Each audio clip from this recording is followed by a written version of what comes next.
Ándale, y así como para que Ándale. te puedas mover bien. Ok, sí. Muy bien, entonces estoy con Abdiel, pues preséntate, como te quieras presentar, quién eres hoy, porque sabemos que todos cambiamos. Bueno, soy Adam Abdiel Dictineo, soy fisioterapeuta, soy osteópata y pues entrenador físico. Muy bien. Abdiel, ¿dónde te formaste para lo que sabes ahora? No tanto de que en qué universidad estudiaste o así. Digo, te lo puedes decir si quieres. Claro. Pero a lo que voy es, ¿en dónde te formaste con todo lo demás que sabes? Porque estás de acuerdo que no todo te lo enseñan en la escuela, ¿verdad? Claro. Digo, es lo mismo que me pasó a mí Ajá. como doctora, no todo me lo enseñaron en la escuela.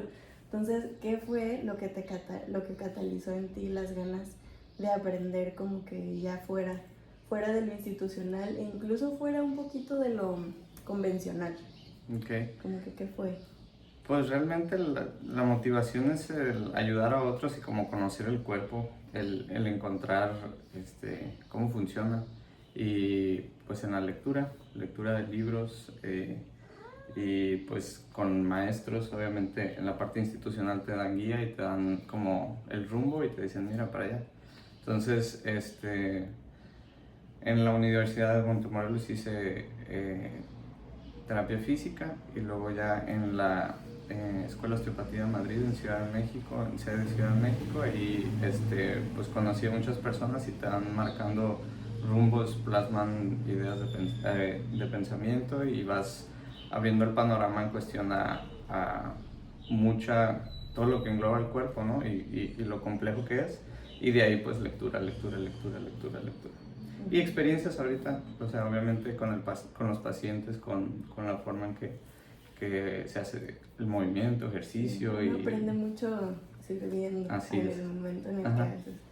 Entonces, ¿estás en Ciudad de México? Así es, ¿Poco? cada como Sí, 3, 4 meses iba a Ciudad de México por ok. mucho tiempo. ¿Y había cosas que eran online? Sí, la escuela tiene una forma de trabajo semipresencial donde vas un tiempo a la sede y por una semana en intensivo vienen maestros de todos lados de España generalmente, aquí en México ya hay más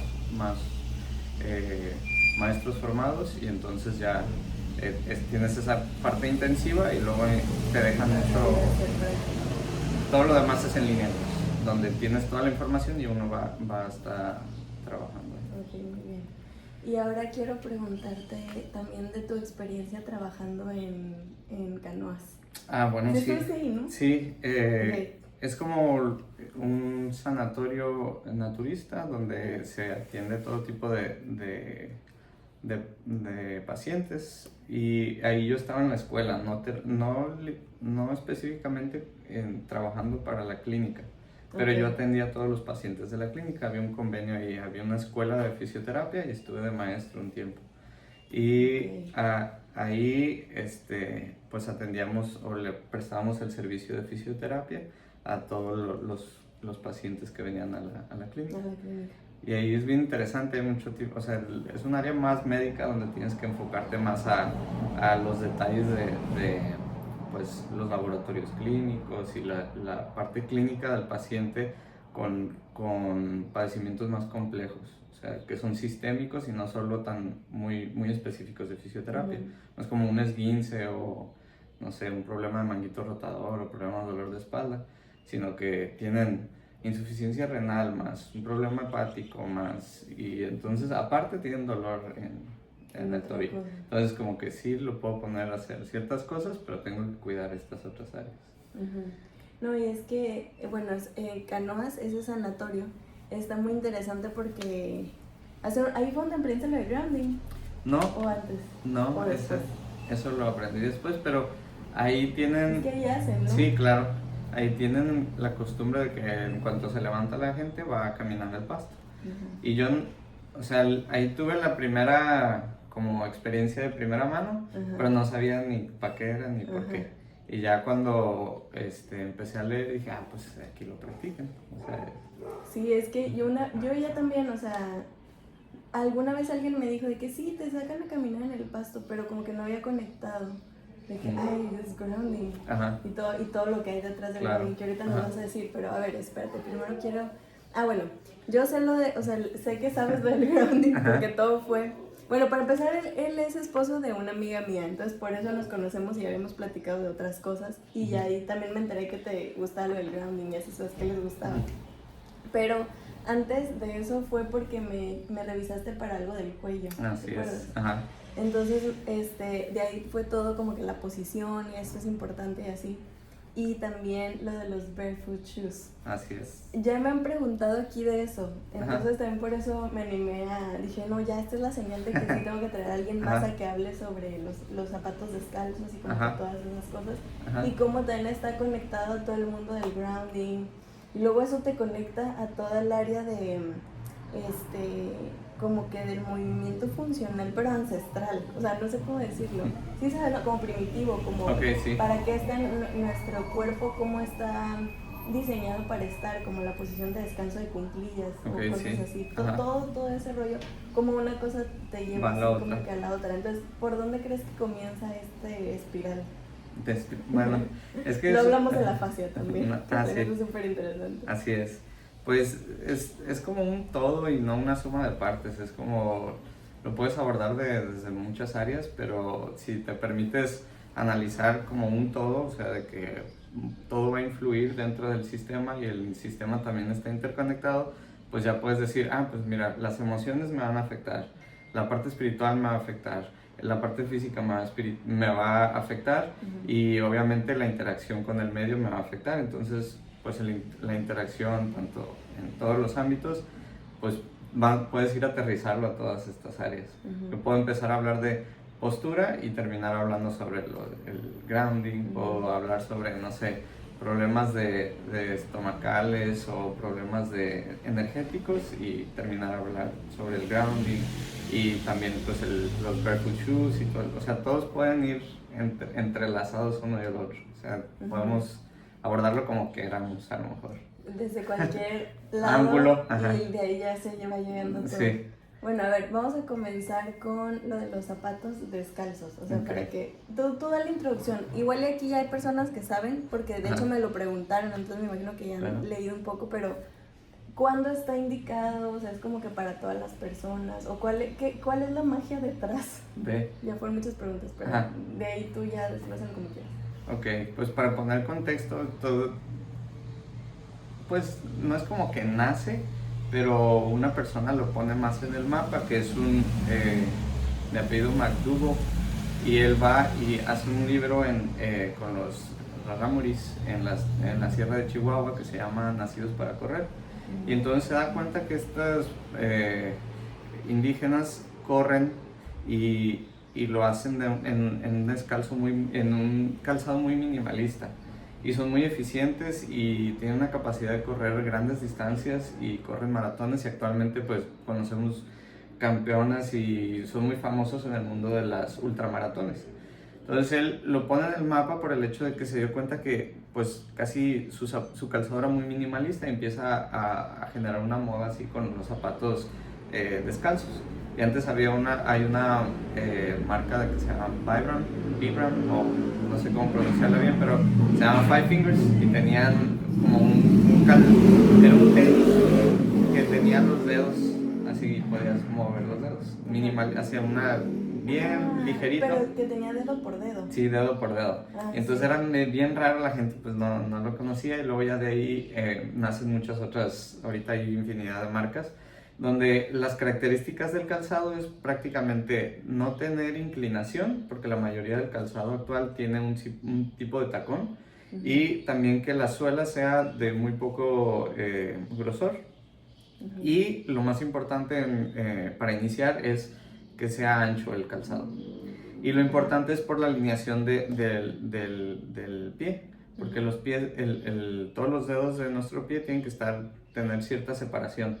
Y por el calzado actual siempre está como muy cónico y muy puntiagudo, y los junta. Entonces eso cambia mucho las cuestiones posturales.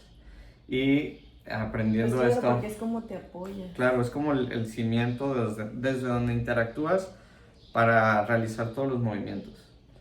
Primer contacto, y entonces ya tu cuerpo identifica, o sea, tu sistema nervioso, las partes de tu cerebro donde ven el equilibrio y demás, dice, mira, este es el apoyo, esta es la superficie, hay irregularidades o no, y de ahí pues tienes equilibrio, tienes coordinación, tienes demás. Entonces mejoran lo de la propiocepción. Así es. También. Entonces te da mucha información propioceptiva. Pero me dijiste que sí, para quiénes son, y ahí es donde pues tenemos escalar un poquito más la aproximación a este tipo de calzado, porque no puedo decir, eso es y voy a andar descalzo. ¿Por qué? Porque me voy a lesionar, me voy a lastimar, voy a tener muchos dolores, porque he estado años y años y de condicionamiento a un calzado que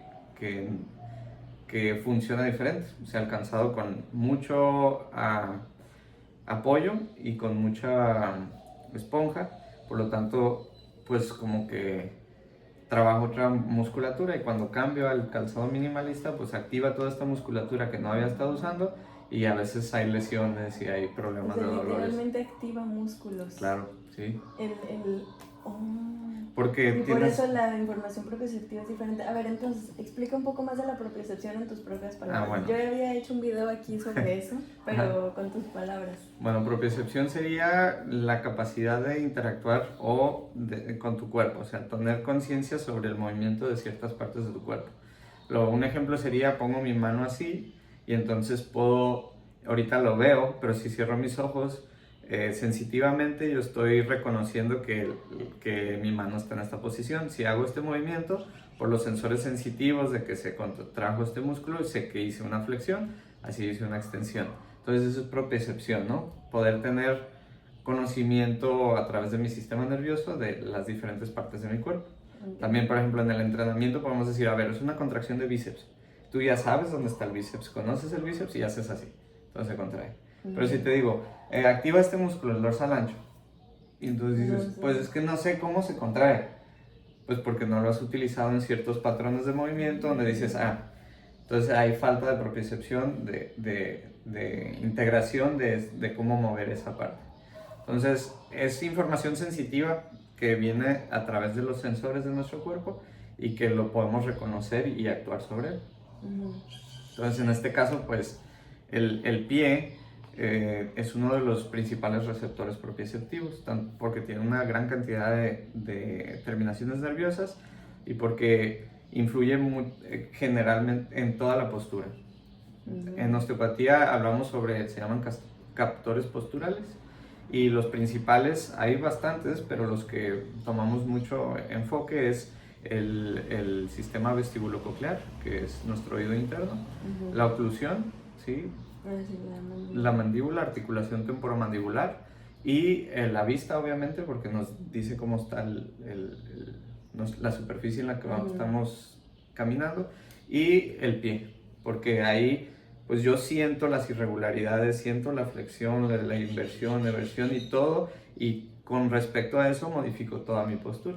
Entonces a esos le llamamos los 4 captores posturales primarios, que es bien importante abordarlos en caso de tener un problema. El oído interno, la articulación temporomandibular, la vista y el pie. El conjunto de pie con tobillo. Con tobillo. Ajá.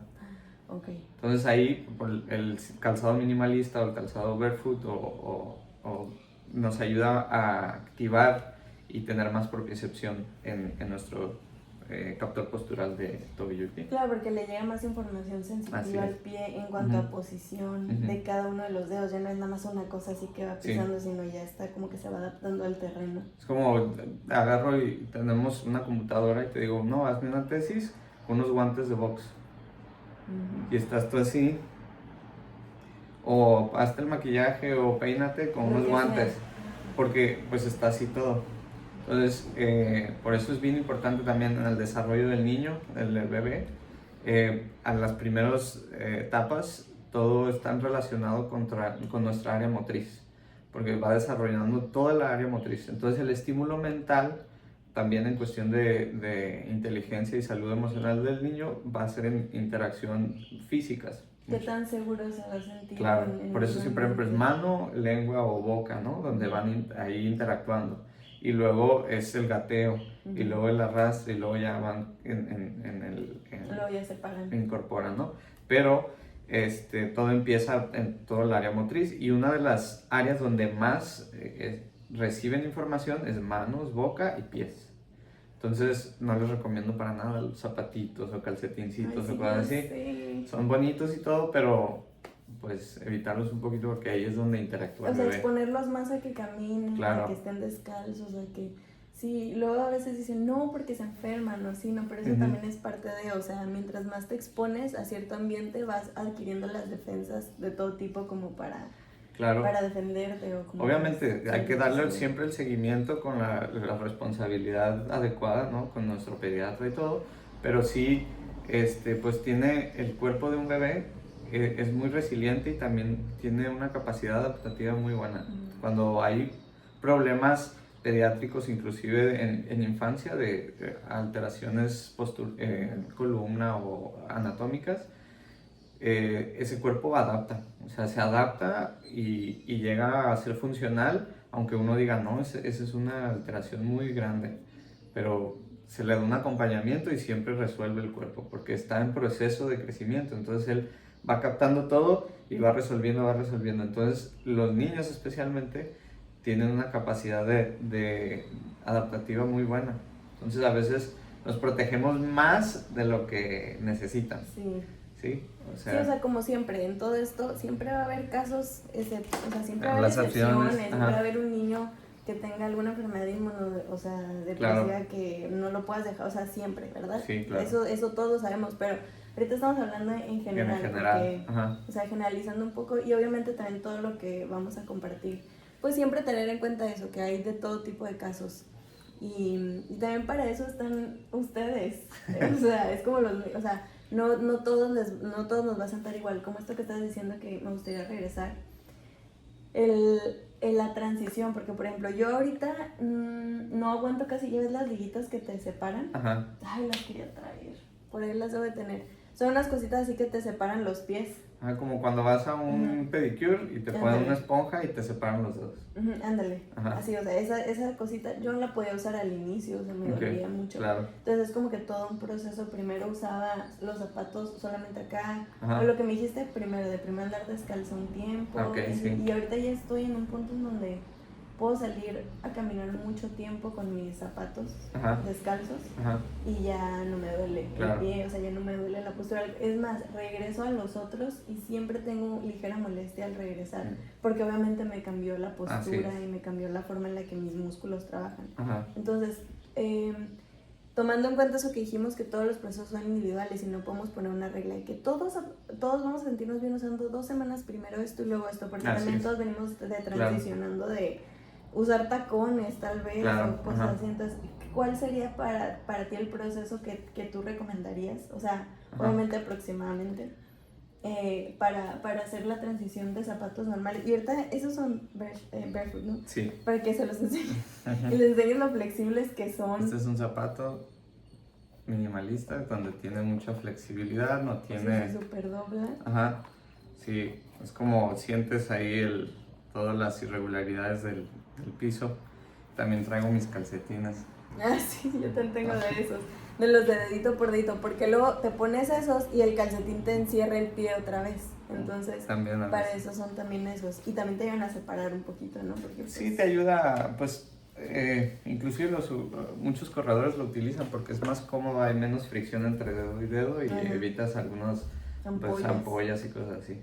Al inicio es extraño y también pues cuando estás a la carrera ponértelos y lo que sea, pero o sea, yo me siento más cómodo y no es para todos, pues, pero a mí me gusta. Entonces, ahora sí la transición. Yo lo que recomendaría es primero utilizar calzado que sea muy parecido al que actual utilizamos, pero que sea ancho. Se dice que las medidas, por ejemplo, si es 7 y 7,5, no cambia tanto lo largo, sino lo ancho. Entonces siempre las medidas o las medidas a la mitad hacen un poco más ancho el calzado. O siempre buscar calzado que sea ancho y que sea como tipo tela o que sea un poquito menos rígido. ¿Sí? Para que puedas mover así. Claro, para que se expanda un poquito el pie dentro del calzado. Eso es lo más importante, yo creo. Después, el grosor del calzado, ir bajándolo. Entonces, si tenemos nuestro calzado, pues acabarnos nuestro calzado, pero empezar a hacer ejercicios en nuestro pie. O sea, no les voy a decir, vayan y tiren todos sus tenis y no, poco a poco. Y en lo que nos vamos adaptando. Entonces, y podemos iniciar haciendo ejercicios. Con nuestro calzado que utilizamos de diario, simplemente nos quitamos al final del día nuestro calzado y empezamos a hacer este tipo de ejercicios, donde agarro mi pie, pongo mis manos y pongo entre medio de mis dedos y hago como un tipo de masaje así, ¿no? Entonces va a ir separando un poquito. Al inicio es incómodo y no podemos, pero este es un buen ejercicio. También poner una toalla en el piso y ir como que traccionándola así con nuestros dedos, sí, jalándola. Va a activar todos los músculos de la parte... Dedos, ahorita que estoy diciendo eso, yo por ejemplo, cuando comencé no podía mover el dedo chiquito. Así es. Literal le daba así, mi cerebro le daba la señal de que muévete. Y no se puede, mira, ahorita ya lo puedo separar, todos. Así. Antes no los podía separar, o sea, los músculos están desactivados, están así súper desactivados. Así es. Y este es el que más batalla, mira.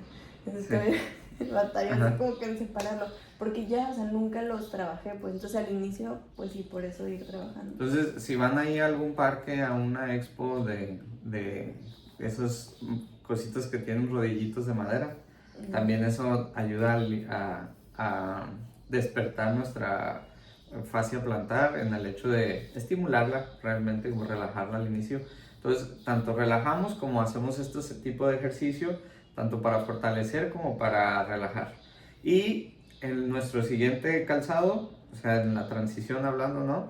El primero hacer los ejercicios para ir preparando el pie, después tratar de buscar el zapato más ancho posible, e inclusive como para primer calzado minimalistas, buscar alguno que sea ancho y a lo mejor que no sea tan alto, que no tenga tanta esponja, pero que siga teniendo. Porque si no, va a ser muy incómodo y vamos a estar sufriendo y va a decir esto no es para mí y entonces lo desechamos. Pero en la transición que sea así, más o menos con esponja o con nuestra... Así es.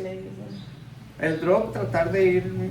El drop sería la inclinación. Eso sí, tratar de que sea plano, ¿sí? Pero que tenga un poquito de esponja. Ajá.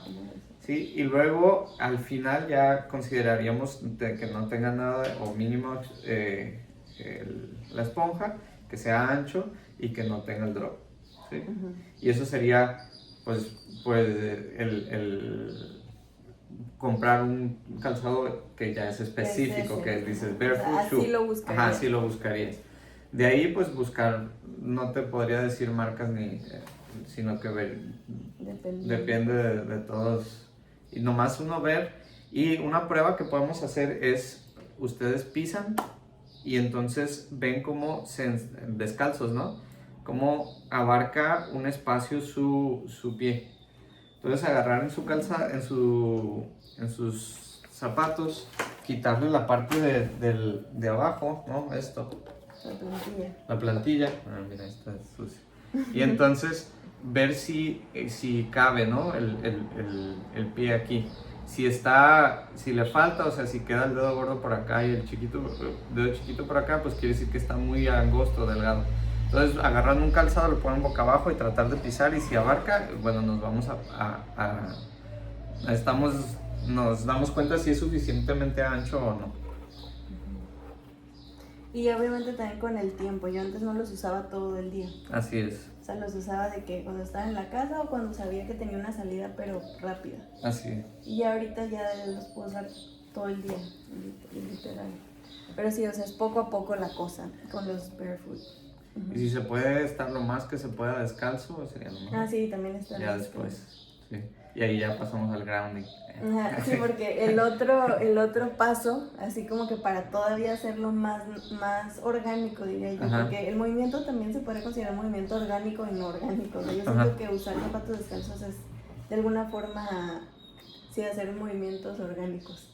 Pero ya el otro sería ponerle las tachuelitas, ¿no? Ah, sí, es que también hay en el mundo del grounding o de la interacción con la tierra, pues hay una corriente donde se dice que la superficie de la tierra tiene una carga positiva, negativa, y nuestro cuerpo hace una interacción con eso. Entonces ayuda a la cuestión de los radicales libres, porque pues hay un flujo iónico y nuestro sistema El nervioso también hace un potencial de acciones, un flujo de moléculas que producen cargas positivas o negativas. Entonces la interacción con la naturaleza y hacer tierra, especialmente, o sea, tocar el medio que canalice ese flujo erróneo o exceso de energía o cual sea el estado del cuerpo, pues equilibra, ¿no? Entonces, hablando de grounding, pues se le adapta al calzado más una tachuelita de cobre, y pues porque genera un mejor flujo de la corriente, ¿no? Porque estamos siempre aislados de la tierra, ¿sí? Por plásticos y cualquier, pues el calzado, ¿no? Entonces nunca hacemos contacto con nada que nos genere esa descarga, ¿sí? Sí, esa es la parte como científica del grounding. Así es. O sea, es porque ya he hablado yo antes de eso, pero pues siempre lo hablo de la parte espiritual. O sea, bueno, que Madre Tierra nos limpia. Claro. Pero sí hay una parte científica que eso también lo hablé, pero en el podcast, ¿no? Aquí en YouTube. Que justamente eso, de cómo cambia la electricidad. Nosotros al hacer cosas generamos ese exceso de electricidad, digamos. Así es. Bueno, nosotros en teoría deberíamos de no generar tanto, pero en interacción con el medio, como por ejemplo ondas del Bluetooth, del Wi-Fi, las radiaciones y demás, o a lo mejor algún alimento o alguna sustancia, producen alteraciones en nuestro organismo que generan radicales libres. Entonces en un sistema que debería de estar, un sistema eléctrico, un exceso de iones, de electrones, pues genera estática o genera un flujo erróneo. Entonces así puede afectarnos a nosotros, porque está una molécula y entonces tienes un electrón brincando de uno a otro y generando disrupción en el sistema, y entonces ¿cómo te deshaces de él? Pues tenemos antioxidantes, ¿no? Puedo tomar algo de, no sé, algo de...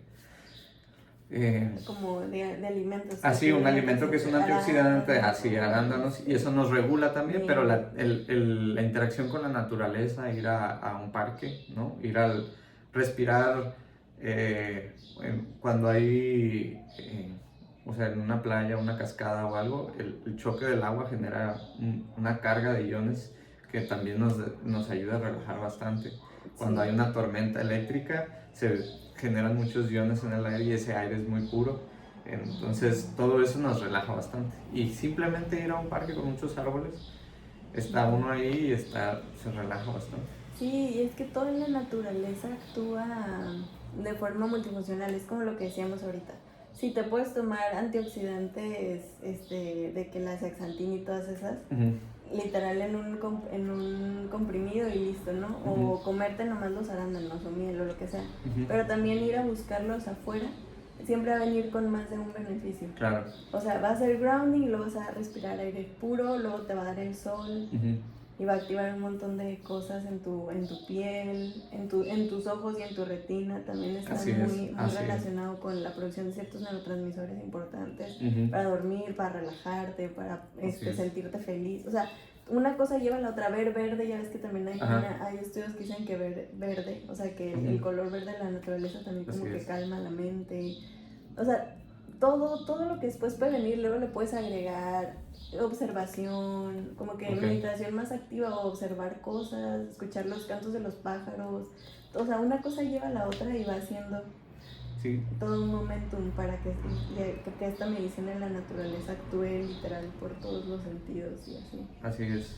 Hay como una sobreestimulación de nuestro sistema dopaminérgico en la cuestión de que estamos todo el tiempo en redes sociales y demás, con una sobrecarga, y cuando vamos a la naturaleza nos genera un equilibrio, o sea, donde soltamos un poquito esa sobreestimulación, y la naturaleza tiene toda esta capacidad de poder calmar y parar estos sistemas simpáticos que nos tienen todo el tiempo así, ¿no? Sí, vemos el sistema nervioso. Pues. Así, autónomo. De hecho, sí, el grounding fue súper importante para mí, para mi enfermedad neurológica. Pues como era sistema nervioso, literal. O sea, estoy investigando varias formas y llegué a una pila que tiene un psíquico que se llama Edgar Cayce, pero él le decían, a él acudían mucho por problemas de salud. Entonces le preguntan de que, ¿qué hago con esto? ¿Qué hago? Entonces se hizo como un compendio de sus lecturas que él daba. Y como que de pronto se quedaba así dormido y te comenzaba a decir, a canalizar como que mensajes. Y una de lo que él como que recomendaba era una pila que tenía un polo negativo y un polo positivo, pero yo cuando investigué bien ese sistema, como que ese sistema hace que, es que no es una batería tal cual, pero es como que algo que mueve la energía en tu cuerpo, como igual para drenártela.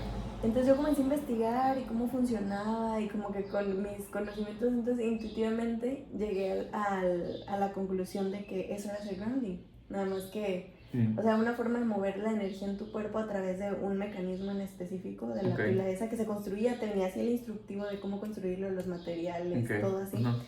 Yo no le sé a eso. Entonces dije, yo no voy a poder construir esta pila, o sea, no. No me va a salir, no sé cómo se hace. Entonces voy a sustituirlo por grounding. Y todos los días salía a hacer, o sea, era así como que todavía lo hago obviamente, pero hubo un tiempo que era muy intensivo, así mucho. Y eso fue una de las cosas que más me ayudaron, como para ir dejando mis medicamentos, o que ahorita ya no tenga crisis. Llevo como 2 años sin crisis de dolor. Perfecto. Un poquito más, y eso fue una cosa de las más importantes, o sea, la pila, bueno, la naturaleza. Naturaleza. Y claro, de ahí luego ya se va con lo de el sol y todas esas otras cosas que también sé que me ayudaron mucho. Pero yo creo que el grounding es súper básico, para todo te puede ayudar. Y en tu experiencia, ¿cuál sería o cómo podrías compartirlo para que nosotros pudiéramos decir, bueno, ¿cómo puedo hacerlo?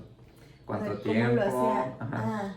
Yo lo hacía mínimo 15 minutos. De hecho, 15 minutos es lo que también recomienda, es que creo que no es doctor, pero le dicen doctor. ¿Cómo se llama el del metabolismo? El de Metabolismo TV. Frank Suárez. ¿Sí lo conoces? No. ¿No conoces a Frank Suárez? No. Uy, tienes que conocer. Bueno, dice cosas interesantes. Habla mucho del grounding. O sea, no estoy 100% de acuerdo en todo lo que dice, pero sí hay muchas cosas que me gustan de cómo las habla. Y una de esas era el grounding. Él menciona que 15 a 20 minutos al día. Yo hacía 15, pero yo a veces hacía 2 horas. 2 horas. 1 hora y media, 1 hora, o sea, a veces me aventaba periodos súper largos y literal solo iba a eso, o sea, era como que no a estar en el celular o a leer nada, solamente a estar allí parada sin hacer nada, porque también me di cuenta que mi sistema nervioso como que necesitaba un reset. Entonces a veces como dices tú, todos esos circuitos como dopaminérgicos que se nos van averiando por la recompensa instantánea de ver redes sociales o ver cosas así muy rápido. Como que esto era irte a aburrir, o sea, porque al principio yo llegaba y yo, ay no, ya el arte de saber aburrirte. El arte de saber aburrirte. Y de pronto ya te dejas de aburrir porque comienzas a poner tu atención en otras cosas que ya no son tan estimulantes, pero que sí son estimulantes, pero una estimulación real y profunda. Te ayuda a pensar, aumentar el pensamiento, bueno, la creatividad. Sí, o sea, la creatividad o simplemente la presencia o la observación de que, ay, mira ese pájaro y luego ya se fue para allá y cómo va cambiando la luz y esa hoja se cayó y voy caminando y me encuentro esta semilla y la abro. O sea, te agarra y te comienza a entrenar para ver más la naturaleza también. O sea, hay personas que me dicen también de señales, porque yo soy mucho de eso, de que, no sé, si me apareció un colibrí o una mariposa, todo es una señal de Dios, todo es Dios hablándote a través de la naturaleza, siempre, todo el tiempo. Entonces hay personas que me preguntan, pero ¿y cómo le haces para recibirlo todo eso? Y mi respuesta es que está allí, todo el tiempo está allí, nunca se ha ido. La cosa es que no estamos ahí para observarlo, no estamos lo suficiente presentes como para notar esa mariposa o notar la pluma blanca que cayó o notar al colibrí que se acercó o notar el sol que hizo, o sea, o la nube que tenía forma de algo, o sea, esas cosas siempre estamos rodeados de señales y un montón de cosas bonitas, pero no estamos presentes como para cachar así todas esas cositas. Entonces yo creo que también el grounding, así también sumado como que a este proceso de de crear momentum y de observar y de decidir mantenerte presente, al inicio se van a aburrir y no van a querer y ya se van a querer ir y ya van a querer que acabe el tiempo y van a estar mirando al reloj a cada rato, pero después el tiempo quién sabe dónde se va, se los prometo, o sea, como una hora después ya estás súper entretenido siguiendo el caminito de las hormigas o te das cuenta de los detalles. O la tierra, de que, ay, qué rica esta tierra, o voy a limpiar este pedazo para caminar por la tierra pachoncita. Solo estoy diciendo cosas que me pasan cuando yo lo hago. Yo lo hago en un lugar donde hay un tronco. Okay. Que también me habías dicho mucho eso, como de pisar superficies duras en la así es, para estimular la fascia, para masajear. Masajear la fascia y abrir. Así porque es que también abre los músculos. ¿No tienes aquí? Voy a utilizar este. Puedes agarrarlo. Ok.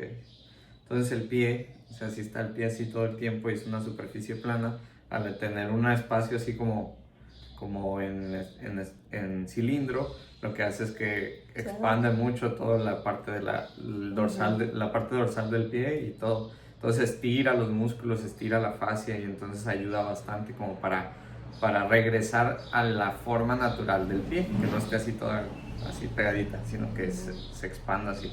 Entonces una pelotita, una botella con agua o algo así, donde uno pise un rodillito, pero pues si es una raíz de un árbol, pues todavía está mejor. O sea, yo lo hacía así en la raíz del árbol, entonces como que, pero es que te da masaje, o sea, hasta se siente rico después. Hubo veces que me dolía, porque al inicio tienes los pies tan tiesos.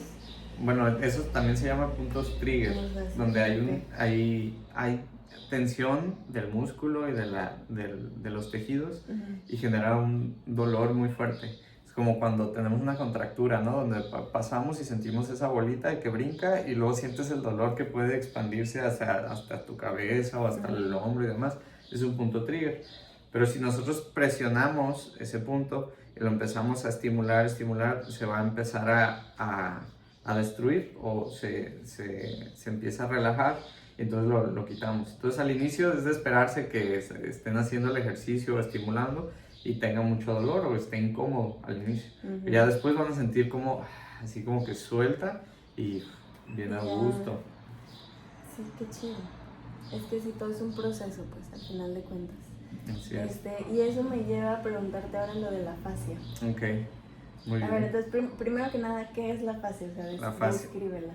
Bueno, es como un tejido que está encerrando cada una de nuestras estructuras. Para explicarlo, imaginárnoslo, es como nos partimos una naranja y vemos como cada gajo tiene un recubrimiento, ¿no?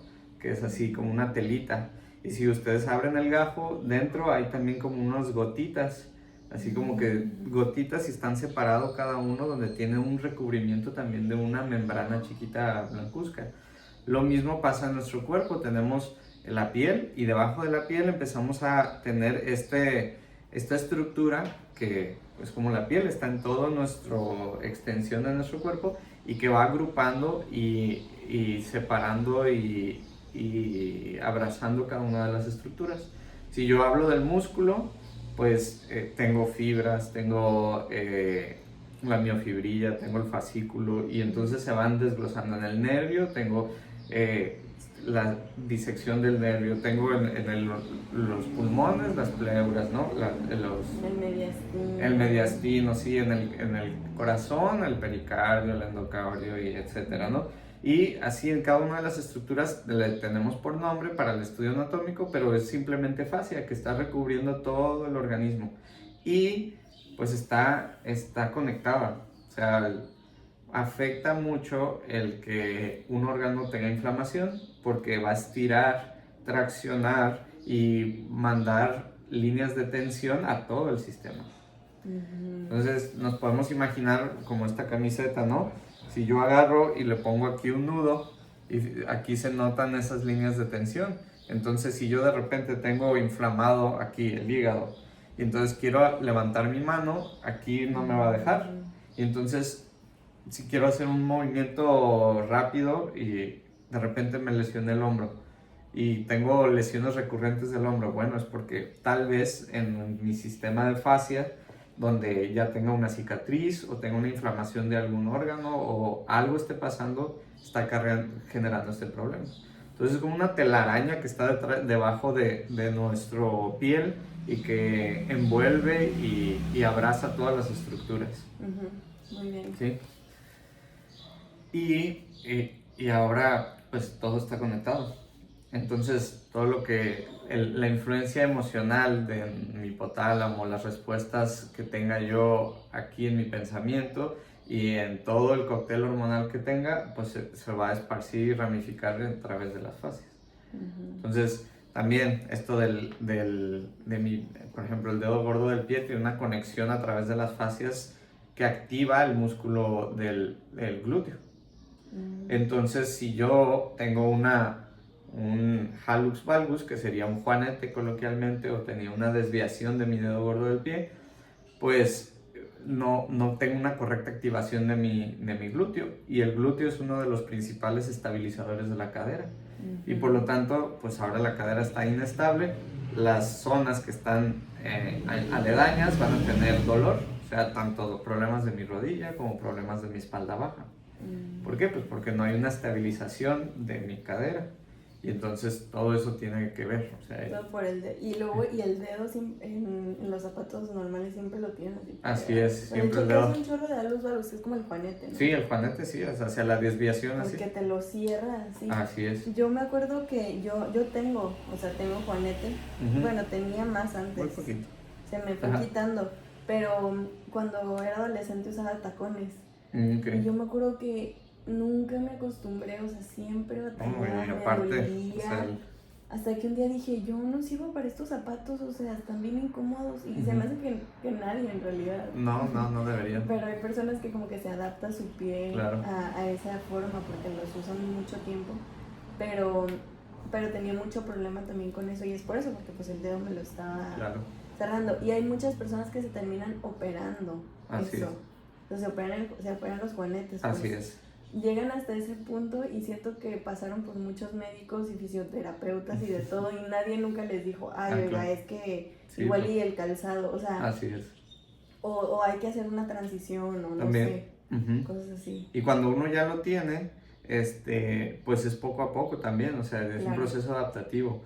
Y el uso de tacones antes era muy común pues las labores de oficina, donde siempre por código de vestimenta se utilizaba mucho el calzado más de tacón y el cuerpo se adapta. Hay señoras que siempre me dicen, pues yo soy más cómoda con mi tacón y me siento bien, me lo quito y me duele la espalda.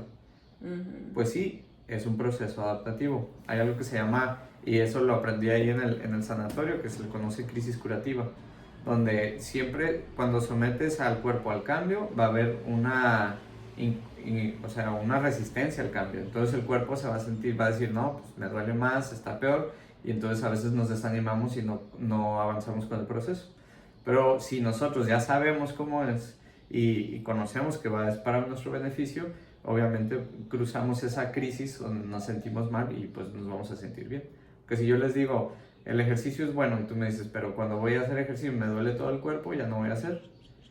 Pues no, o sea, al inicio sí, va a doler, pero después ya estás a todo dar y como si nada. Sí. Así es todos los procesos. En este caso, la transición de un calzado minimalista del barefoot, pues va a haber incomodidades al inicio, pero vamos a pasarlas. Cuando ya tenemos la desviación de nuestro dedo gordo, pues es darle espacio, ¿no? Donde pueda evitar que esté todo el tiempo así junto con un calzado muy opresivo y poner algo entre medio, ¿no? Ponemos esos separadores que al inicio duele y molesta. ¿Por qué? Porque tenemos también ahí nervios y tenemos vasos, entonces están presionando, entonces tenemos que adaptarlo. Unos 5 minutos, o sea, se ponen a leer algo, a ver algo en el celular, en la tele o lo que sea, y ponen los separadores como esos de los pedicure. Y entonces los dejan 5 minutos y ya se los quitan, mueven el pie y otra vez. En el siguiente día otros 5 minutos y así a los 3 días ya pueden hacer 10 minutos y ya pueden hacer 15 y luego ya lo pueden tener hasta media hora y sin problemas, sin dolor y bien a gusto. Y entonces ahora sí ya empezamos por esa ruta de poder corregirlo. Me gustó ese nombre de crisis curativa, es que eso es algo súper clave y que se aplica en un montón de cosas. y que siento que eso limita a muchas personas a que sigan haciendo ciertos cambios porque al inicio se les hacen incómodos. Así es. Pero pues porque dice, no, me dijeron que hiciera esto y me sentí peor. Sí, es como, yo llevo como más de 5 años usando un desodorante, uno que no es de ti, Nicole. Ah, ok, sí. Uno así, de hecho, así también ocupo. No te voy a dar más. Está bien. Oye, sí es cierto, ¿verdad? ¿Te duró? O sea, se acaba de acabar. Ah, muy bien. Casi un año. ¡Wow! Sí, o sea, es que lo que yo me di cuenta, qué bueno que lo mencionas así, porque justamente una de las cosas que me di cuenta es que había momentos donde no lo necesitaba. O sea, antes de usar ese desodorante, había veces que hasta 2 veces al día tenía que ponerme desodorante porque ya se me había pasado el efecto, pues ya apestaba otra vez. O tenía que usar otros desodorantes más fuertes y así que, ay, o sea, es neta que tanto, hasta que me di cuenta que es porque te tapan los poros y todo se te queda ya atorado y por eso luego al inicio, cuando los dejas de usar, pasas por igual como si fuera una crisis curativa, o sea, yo le decía la desintoxicación porque en el momento en el que tus axilas y los poros de tus axilas están sacando todos los detritos de todas las toxinas que habían acumulado por tanto tiempo porque no lo dejabas respirar, literal, antitranspirante. O sea, entonces como que pasas por unas 2 semanas en donde, pues sí, o sea, no se te controla muy bien, o le sudas más tal vez, o cosas así, o cuando usas otro tipo de champús también, o que no lo usas tan seguido, cosas así, o sea, pasas por un punto en el que tu cuerpo se comienza a acumular, como eso del champú, por ejemplo. O sea, cada vez que pasas el champú se te quita como que la grasita que mantiene hidratado tu cuero cabelludo. Claro. Entonces tu cuerpo automáticamente está de que tengo que producir más, porque ya en tantas horas ya me la van a quitar, entonces la voy a producir. Y se comienza a activar de cierta forma, que después cuando no usas, comienzas a secretar mucho sebo, porque es todo lo que estaba programado para salirse. Y lo mismo como que, o sea, en todo el cuerpo, cambiar un estilo de vida más natural o más orgánico, más de acuerdo así, o sea, como que la naturaleza y todas esas cosas, siempre vamos a pasar por una etapa de crisis curativa, de transición también. De transición, o sea, eso es súper clave y no significa que esté mal, porque luego también en todo este mundo te dicen mucho eso de que lo que le sienta mejor a tu cuerpo, lo que tu cuerpo te diga que está bien, ahí es. Y sí, es cierto, o sea, es cierto que tú le vas a preguntar a tu cuerpo y a cómo te sientes para tomar ciertas decisiones porque todos somos diferentes y ese diálogo va a ser importante. Claro. Pero eso no significa que al inicio, en esta incomodidad, ay no, mi cuerpo se está sintiendo que le den los pies con estos zapatos o cosas así, ya significa que no debo de usarlos, o sea, entender que sí, que es parte del proceso justamente, pues sí, o sea, esa etapa de transición. Así justamente. Muy bien, qué bueno que dijiste eso. Ahorita que dijiste lo de la fascia, ¿cómo conectarías lo de la fascia con la propiocepción? Y luego ya te iba a preguntar lo otro, que tal vez no todos los vicios hablen de esto, pero toda la forma en la que tú ves lo de los chakras, o sea, cómo llegaste a eso. Y también a los puntos emocionales, de cómo se guardan emociones en ciertas partes del cuerpo. Bueno, entonces la fascia viene siendo un órgano, o sea, todavía no está en estudio y pues no logramos entender el todo de las funciones de esta estructura, pero es un órgano donde tiene mucha conexión nerviosa, entonces es un órgano propioceptivo propiamente. Entonces, así como algo ya tan estudiado como en el músculo, que tenemos el órgano tendinoso de Golgi y el uso neuromuscular, donde uno mide la tensión y el otro mide la longitud. Entonces nos dice y le dicen a mi cerebro cómo está el músculo, ¿no? Yo por eso en el ejemplo donde le hice así, pues yo puedo sentir que este se está estirando y este se está contrayendo. ¿Por qué? Porque tengo el uso neuromuscular, el órgano tendinoso de Golgi, y esos son receptores. La piel también tenemos receptores del tacto, tenemos receptores del frío, de calor, etc. De presión. Así es. Entonces la fascia es un órgano propiamente sensitivo de igual forma, donde las tensiones, tracciones, y hay un principio que se llama el principio de tensegridad. Es un principio, un término que se utiliza en construcción o en arquitectura, en ingenierías, donde un sistema, por ejemplo, nosotros pensamos que por los músculos mantenemos la estructura del esqueleto y lo soltamos y se mantiene. Pero no es así. Lo que mantiene la estructura, le da forma a nuestro cuerpo, es la fascia. donde tú las sueltas y por las tensiones que genera esta telaraña le da esa forma. O sea, una naranja con todos sus gajitos y todo lo demás, pongo un gajo y se mantiene en forma de gajo y es el gajo que es por todas estas capitas o telitas que están abrazando y no permiten que se desparrama y caiga. Lo mismo es en nosotros. Estamos en el sistema esquelético y tenemos todos los tendones, ligamentos, músculos y demás, y esta telaraña que agrupa todas estas estructuras y la dejamos así y pues, terminamos siendo así es. Entonces, tenemos esta tensegridad y estas líneas de tensión como los puentes colgantes, ¿no? Donde están todas, tiran estas líneas y se mantiene el puente como tal porque hay ciertas tensiones en puntos específicos que lo mantiene así. Lo mismo funciona con nuestra fascia, entonces si se altera uno, va a mandar información de que, mira, me está doliendo acá, mi postura está así, todo. Entonces tanto posturalmente como anímicamente, como en puntos trigger o gatillo, va a haber manifestaciones. Entonces el órgano o la fascia va a interconectar todo esto y es muy receptivo a la hidratación y es muy receptivo. De hecho, no se puede estudiar muy bien la fascia porque 30 minutos después de que uno fallece, hay bueno, no 30 minutos, pero hay lo que llamamos rigor mortis, ¿no? Sí. Eso pasa porque se empieza a deshidratar el cuerpo también y la fascia pierde esa capacidad de absorción del agua. Entonces ya es diferente la fascia estudiada post-mortem y con tiempo que si está ahorita actualmente. O sea, yo abro mi piel y ahí está trabajando diferente porque es como una telaraña. O sea, si lo ven así, si pudiéramos meter algo ahí y estar observándolo, está corriendo agua, haz de cuenta, es como un rillito de agua que está ahí subiendo entonces va mandando sustancias. Con terminaciones claro, por toda la fascia. Así es. Entonces, en cuestión de propiocepción, es un órgano súper relevante y está ahí presente. De hecho, la mayoría de los dolores crónicos se trabajan a través de la fascia y no a través de no sé, el dolor, por decir, me dices, tengo 20 años con el dolor en la rodilla.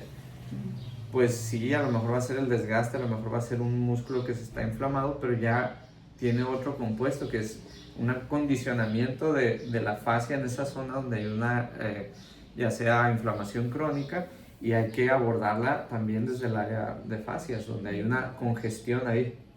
¿Sí? Se vició ahí ese lugar. Entonces hay que trabajar toda la movilidad donde la fascia funciona así como también capas, como si tuvieran varias camisetas puestas y yo agarro una aguja y las uno todas. Y entonces si yo quiero hacer un movimiento para acá, me impide porque esta trabaja para acá y esta para acá. Entonces esas líneas de tensión, imagínense por ejemplo en mi rodilla que tengo músculos, tengo ligamentos y tengo ahí la bursa y tengo otras estructuras y hago una cirugía o a lo mejor me caí y tuve una cicatriz. Entonces esa cicatriz como que unificó todas esas estructuras y ahora al momento de moverlo en el sistema mecánico pues ya no va a funcionar igual, tengo que ir rompiéndolo. Entonces, ¿cómo lo hacemos? Pues con el ejercicio. Si yo me muevo y hago ejercicio en todo el rango de movimiento, obviamente rompo mucho de la fibrosis y entonces ya funciona bien. Pero si no me muevo en todo el rango de movimiento de mi rodilla o de mi articulación o en alguna zona que a lo mejor no sea articular, por ejemplo aquí en el vientre muscular, si yo veo la cicatriz, pues la muevo, donde pues tengo que darle tanto así hacia arriba, hacia abajo, un lado a otro y rotaciones por todos los ejes de movimiento, ¿no? Como así, sí, como una tela, ¿no? Que tiene así todos las costuras en una dirección y a veces es más resistente en una que otra, pues la piel tiene en todas las direcciones.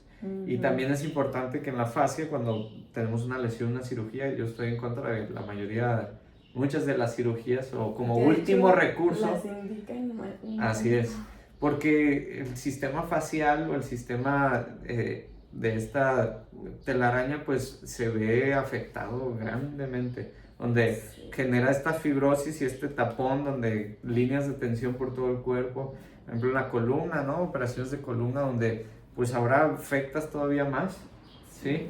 Sí, hay momentos que es necesario y obviamente en casos específicos, pero la mayoría de los casos no debería de ser operado. O pensárselo 2 veces, es el último recurso, o sea, es lo último donde ya no hay nada que hacer, tengo que operar. En el momento en que tocamos fascia y esa estructura, pues, o sea, afectamos todo.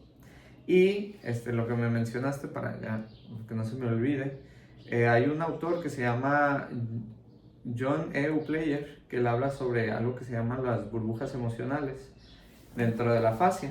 Entonces él lo plasma de una, yo no concuerdo tanto a lo mejor con su forma de verlo, pero nos ayuda a entenderlo en cierta manera, ¿no? Donde nosotros podemos en cierta manera albergar, pues él lo maneja de esta manera, como emociones dentro del tejido, donde es una burbuja que mantiene ese tejido. Y por eso cuando uno va a darse un masaje o a veces que un abrazo o el toque de alguna persona desencadena una emoción. Y él dice que entonces ahí activamos esa burbuja emocional y esa está interconectada a través de la fascia. La manera en que a mí me gusta interpretarlo es: el sistema nervioso está interconectado a través de la fascia, que ciertas posturas y tensiones y condiciones específicas desencadenan una respuesta emocional.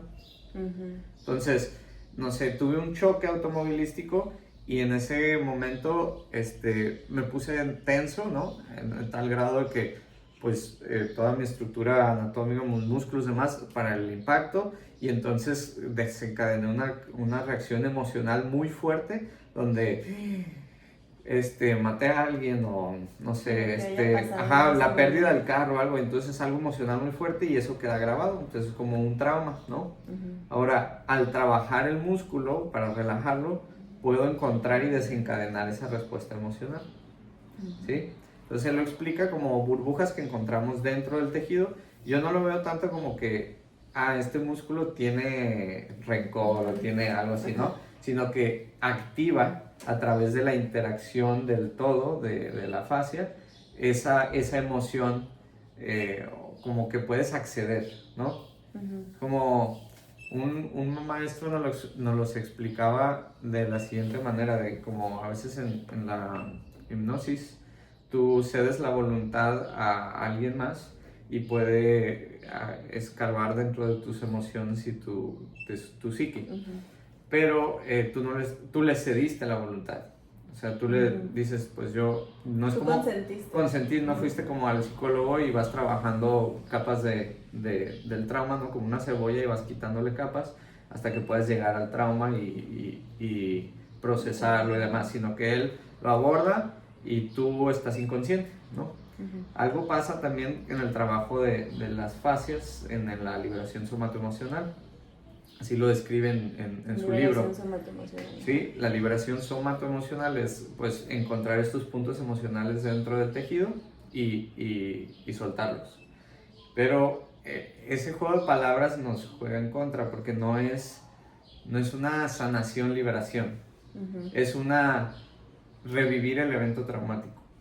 Entonces él dice, tenemos naturalmente una manera de proteger a nuestra persona ante eventos traumáticos. Algunos lo vamos a canalizar en ira desmedida, algunos lo vamos a canalizar en llanto, a lo mejor obviarlo, ¿no? Donde nos desentendemos de la situación y no la queremos. Mecanismo de defensa. Entonces, el trabajo, como a mí me gusta explicarlo, es entenderlo, ¿no? Hay una psiquiatra que se llama Marian Rojas Estape y dice, sanar es entender, ¿sí? Entender lo que me pasó y poder sobrellevarlo. O sea, no sé, tuve este choque, pasó tal cosa, entraron los seguros, no pasó nada. Pasé el suceso traumático, ya no me afecta como tal. Algo traumático, se murió un familiar de una manera muy fea.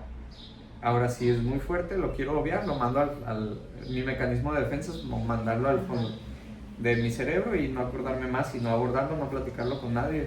Eso no es sano, ¿sí? Hay que procesarlo. Pero por eso tenemos estas ayudas con psiquiatras, con psicólogos y demás, donde poder abordarlo de una manera consciente. Yo de alguna forma repelo las maneras inconscientes de trabajar las cosas. Por la liberación somatoemocional es un abordaje donde también nos brincamos ese proceso, pero exponemos a la persona a revivir trauma. Sí, claro, y tal vez no todos tengan las herramientas. Claro, o sea, si yo no estoy bien, a navegar ese recuerdo. Si yo he tenido un mal día y esta persona es muy susceptible y en la terapia sale con esto, o sea, con una emoción, una problemática y yo, pues no, váyase. Pero ahí es donde te das cuenta que este tipo de trabajo no se puede reducir a decir, nomás agarro y doy un masaje. Así es, hay que tener cuidado. O sea, es literalmente verlo con toda esa responsabilidad de yo también voy a cuidar mi mente y mi cuerpo porque yo sé que yo trabajo más que con un cuerpo nada más. O sea, así es. Toda un despliegue de emociones o de ideas con las que pueden venir estas personas. Y yo creo que no podemos siempre negarlo, o sea, siempre va a haber doctores y terapeutas que lo nieguen, de que, no, yo no quiero hacer eso, o vaya ahí con el psicólogo, o vaya a otra cosa. Pero yo creo que como seres humanos, sí llega un punto donde vemos como que nuestra profesión como un servicio. Claro. Y comenzamos a comprometernos a tal grado que también nos preparamos psicológica y emocionalmente para ayudar a otros.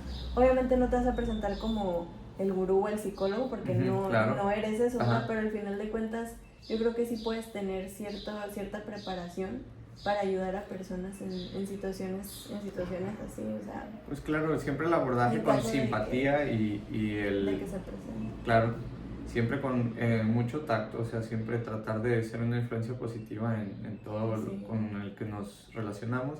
Y me digo empatía porque a veces de tanto que vemos situaciones uno se desensibiliza. A veces el médico o el profesional de la salud se encuentra constantemente expuesto a situaciones de esta índole que ya no tiene cierto efecto, o sea, donde ya es muy frío, pues. No, pues sí, ya no tiene diabetes, ya no va a poder hacer esto nunca más, listo, se toma esto el resto de su vida, listo. Pero ¿sabes qué? También me he dado cuenta que yo creo que a ti te pasa mucho eso porque eres bueno, o sea, porque das esa confianza. Okay. Es como yo, por ejemplo, a mí también en mi consulta me pasa mucho que personas lloran conmigo o me cuentan cosas o así. Y es como que venía nomás porque tenía sensación de basura o seco, una cosa así, ¿no? Y eso es algo que siempre te van a contar las personas. Yo estoy súper segura que hay doctores que nunca les pasa, a menos que ya sea una situación emocional muy grave de la persona que ya no se pudo, digamos, como que aguantar. Pero yo pienso que tiene que ver también como con la energía con los que los tratas.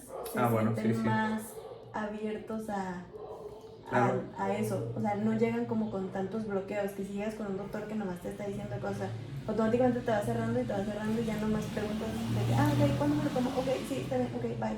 En cambio, si entras con alguien que te saluda o que te dice algo más, o sea, que de alguna forma notas su energía diferente, como que siento que las personas se sueltan más a contarte, o sea, entonces yo creo que por eso te pasa a ti y te ha de pasar, o sea, serio, porque por lo mismo, o sea, porque tienes esa...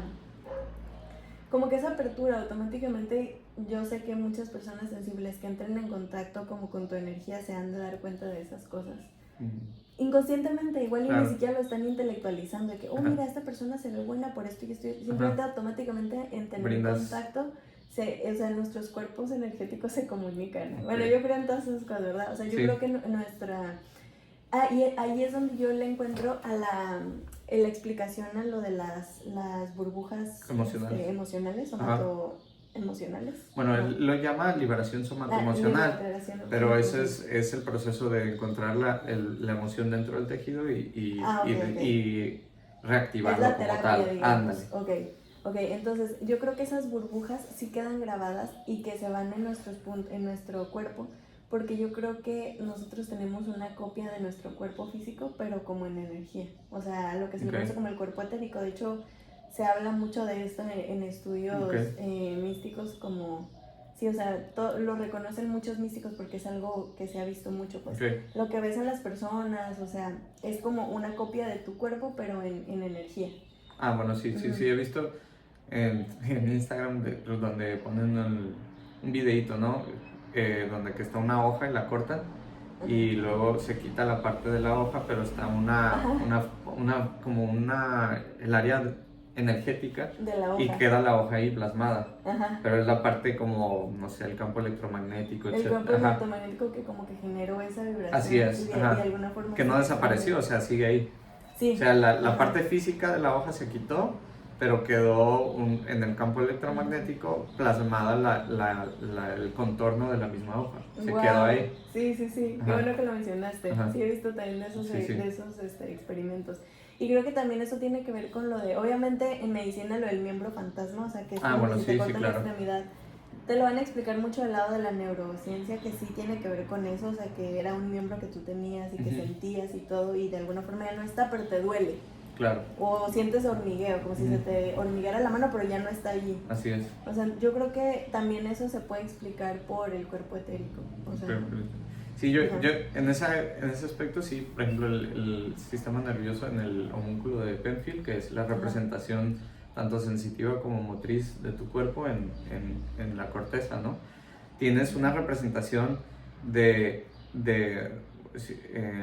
si pones homúnculo de Penfield, está un monito, ¿no? Cabezón con unos bocos y unas manotas grandes y unos pies grandes, porque es las zonas que tienen más actividad neurológica, donde hay más terminaciones nerviosas. Es como la representación neurológica de tu cuerpo. Ajá. Entonces, eso sí va a seguir siempre aquí. O sea, si te cortas un dedo, si te cortas una oreja, si te cortas, no sé, la pierna, no te quitaste la representación en tu mente. O sea, existe una sección específica para tu pie que está ahí y el recorrido neurológico que sigue desde donde estaba hasta esa zona está ahí, y si lo activas de alguna forma, por el pensamiento inclusive, va a estar ahí, lo vas a sentir. Y claro, esa es la parte, no sé, a través de las neurociencias, pero también creo que hay esta parte tanto espiritual como energética que no tenemos acceso a, porque no existe herramienta donde podamos... Es medible, pues. Así es, pero sí existe. O sea, la intención con la que yo abordo algo, o si estoy cerca de alguien con no sé, un enojo muy fuerte, tú lo vas a percibir. ¿Y cómo explico eso? O sea, ¿cómo explico el hecho de que, pues es un áurea, es un campo electromagnético, energético, que vaya a interferir con el tuyo y lo puedes percibir? También si tengo buenas intenciones, si estoy en un estado emocional estable o una alegría que desmedida, pues la persona dice, la torre se le nota, se le borda por los poros y lo sientes. O sea, hay personas que tienen esa capacidad de... Está todo el salón lúgubre, ¿no? Donde todo el mundo está así aislado y llega y es una chispa, ¿no? Para todos. Y sí, es el campo energético que entró ahí, que tiene sí un campo electromagnético que no es medible, no lo podemos... no se puede. Y creo que está bien, o sea, yo por ejemplo creo en todas estas cosas, pero no sé que no voy a poder convencer a nadie que no quiera verlo. Es como que, ok, está bien, no pasa nada. Sí. Pero cuando alguien ya lo percibe y lo ve, pues es justamente porque lo experimentas, o sea, eres sensible para estas cosas, como decir, ay, esa persona está enojada y yo lo sentí. Me pasó una vez, sentí un carro que venía hacia mí súper enojado. Okay. Yo de pronto comencé a sentirme así como que, ay, ¿qué le pasa? Pero todavía no llegaba. Y de pronto ya pasó atrás una camioneta así quitándome. Pero yo la sentí así como un minuto antes, o sea, yo sentí que venía súper enojado y sí, me arrasó, casi me choca, me pitó horrible, se fue y yo así que, ay, wow, o sea, siento que lo sentí desde antes, o sea, son esas como sensaciones que yo siento que te haces mejor en eso también cuando estás mucho en contacto con la naturaleza, porque se limpian tus canales, más o perceptivo. sea, la tierra te lo drena, así como electromagnéticamente, también energéticamente te drena tus campos perceptivos y eres más sensible a percibir cosas o saber cuándo viene de ti y cuándo viene de otro. Porque esa es otra, o sea, alguien que podrá percibir una energía muy fea, de pronto cree que es él. O sea, no se da cuenta que no eres ese güey que venía allá, o no sé. Pero no, es que todo está súper interesante. Hicimos una práctica cuando estaba en Ciudad de México de liberación somatoemocional, como para identificarlo, y como pues un maestro nos asesoraba y nos decía, bueno, yo les recomiendo que sepan identificarlo para, pues si están obviamente si tienen un psicólogo o psiquiatra y quieren abordarlo de esa manera, pues pueden hacerlo, pero yo les recomiendo que no, si su profesión es en atender el área física. Nomás como porque no es mi preparación, que yo les acabamos de decir que está todo interconectado y sí, o sea, sí, dolores musculoesqueléticos van a estar asociados a emociones y también a cuestiones espirituales donde yo no tengo sentido de propósito, donde a lo mejor estoy divagando en cuestiones filosóficas de algo que no entiendo muy bien y que no lo he aterrizado y que me genera angustia, pues afecta mis emociones y todo lo demás y también puede generar dolor físico. Pero entonces, pues yo no soy un teólogo, no soy un, no sé, pastor o filósofo o alguien con quien puedo abordar mis cuestionamientos de esa área, que pues sería importante abordarlo también en el área emocional, pero desde el punto del área física, pues nos dice hay que identificarlo para pues dejárselo a alguien más, no lo desencadenemos tanto. Entonces, en la práctica hacíamos pues ciertas manipulaciones se llaman diafragmas en el cuerpo, donde son estructuras donde agrupan otras estructuras y son zonas que son más susceptibles a evocar emociones. Por ejemplo, los retiros estos de respiraciones profundas, ¿no?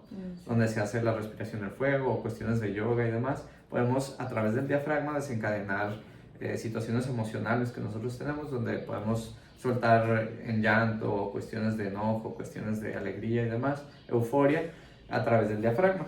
Pero también hay una estructura aquí que se llama los músculos suboccipitales, donde está la entrada aquí pues obviamente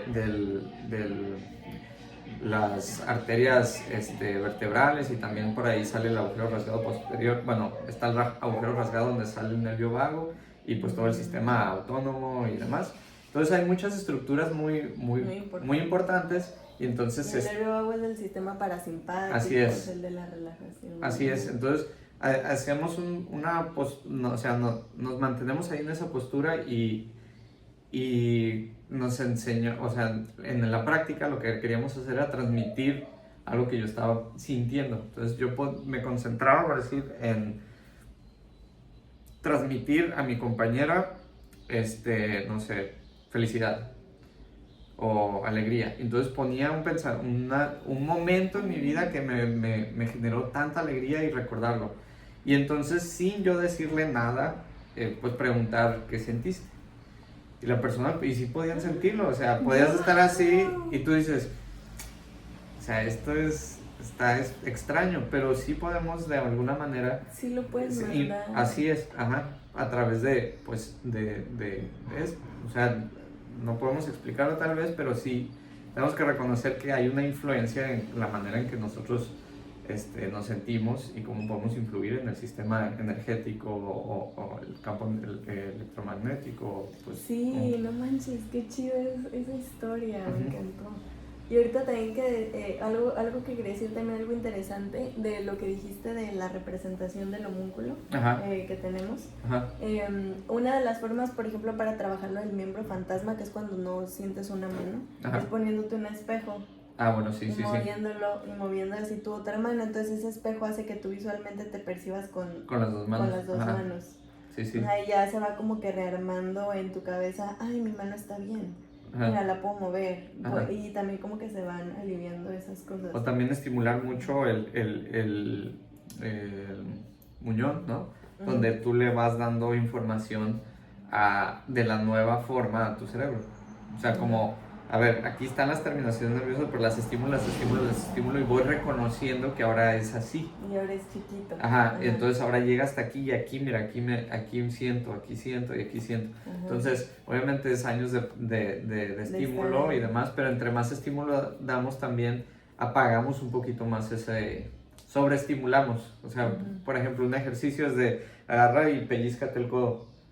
Inténtalo. Pues casi no sientes nada. Ahora agarra y pellízcate, no sé, un labio o no sé, aquí. Como cuando dicen que si le lames el codo a alguien. Y entonces, pues esto está sobreestimulado y entonces por eso no duele tanto. Pero entonces si estimulas tanto, por sobreestimulación ya no tiene esa capacidad de ser tan reactivo. Entonces para disminuir el dolor del miembro fantasma. Qué interesante, ok. Ay, no manches, son muchas cosas súper interesantes. También lo de cómo la visión hace también cómo reacciona en nuestro cuerpo. O sea, no, es que todo está conectado al final. Así es. Ya vamos a irle cortando porque ya se nos está yendo la luz. Pero, pues bueno, si tienen preguntas las pueden escribir y a ver si te vuelvo a invitar para que les contestes. Porque siento que van a salir muchas preguntas. Ok, sí, está bien. O ahí se las voy poniendo dependiendo. Ahí vamos cómo le hacemos. Perfecto. Pero es que hay muchas cosas de qué hablar. Así es. Luego te quería preguntar también por tu experiencia fermentando cosas. Bueno, sí, también. Que también está interesante. Claro. Por ejemplo, el sistema autónomo pues está conectado, es la conexión de pues el sistema nervioso con nuestra digestión, ¿no? El sistema autónomo influye mucho sobre nuestra digestión porque es la forma en que activamos o desactivamos, y nuestro sistema digestivo en sí tiene una complejidad en cuestión de su propio sistema nervioso para comunicarse al resto de nuestro cuerpo. Entonces tenemos ahí una simbiosis con una serie de bacterias que son muy importantes para nuestro sistema anímico y para cómo podemos digerir las cosas y poder absorber los nutrientes. Y entonces toda esa simbiosis con muchas bacterias pues se ve alterada por el estilo de vida actual, donde pues los matamos muchos, tenemos muchos químicos, tenemos muchas pues también emociones fuertes afectan la forma en que sobreviven o se mueren ciertas bacterias. Y pues los fermentos son una manera o estrategia de poder estar alimentándolos y también pues ayudar a todo lo que es nuestra salud. Sí, o sea que ahí la clave es que estómago. Una población no crezca. Así es. O sea, la proporción en la población bacteriana, porque son muchos tipos de bacterias. Como si no existieran los gatos o no sé, las lagartijas, y vamos a tener ahí lleno de mosquitos porque pues no hay algo que controle una especie sobre la otra. Lo mismo tenemos en el estómago. Bacterias que regulan y equilibran unas, pero si estas empiezan a crecer más y crecer más, pues ya empezamos a tener colitis, empezamos a tener reflujos, empezamos a tener gases, empezamos a tener un chorro de cosas. Entonces, las emociones también influyen mucho sobre ellos. Un mundo. Sí, no, es que ya se me vinieron muchas preguntas, pero ya le vamos a cortar. Muchas gracias por venir, gracias por gusto. Acceder a mi primera entrevista.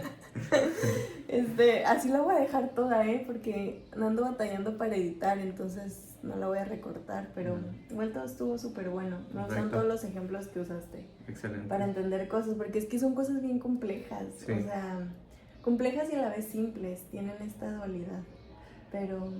A mí tengo la